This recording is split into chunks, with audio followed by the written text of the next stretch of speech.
Le football n'est pas la seule discipline sportive touchée par des cas de tricherie.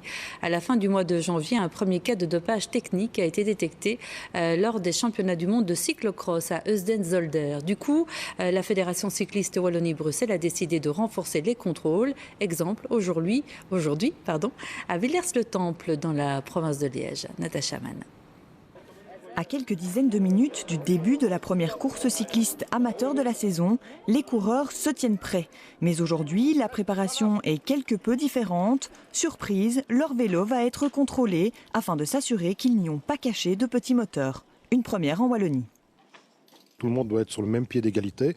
Donc on profite aujourd'hui, c'est le début de la saison, l'ouverture aujourd'hui. On marque un coup, voilà, on est là et on est vigilant. L'objectif premier est donc de sensibiliser les coureurs à ces contrôles, mais c'est aussi le moyen de tester ce nouveau matériel. Une fois l'inscription terminée, les cyclistes sont donc invités à présenter leur vélo auprès de la machine. C'est un système rayon X, donc on va scanner ton vélo avec le générateur là-bas, acquérir une image et l'envoyer sur l'ordinateur. Donc tu peux me suivre, on va regarder en direct le résultat. Pas de souci.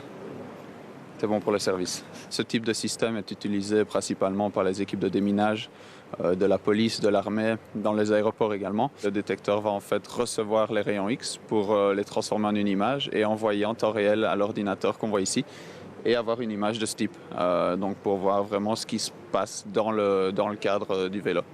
Une simple radiographie réalisée en quelques secondes et le doute s'envole. Une façon de redorer l'image du cyclisme, même si certains regrettent qu'il faille en arriver là. Quand on fait du vélo, c'est c'est nos jambes qui poussent, et notre cœur, etc. Donc la condition physique qui nous fait avancer, et certainement pas un moteur dans le cas. Donc oui, effectivement, là, c'est honteux ce qui arrive, et donc autant être contrôlé.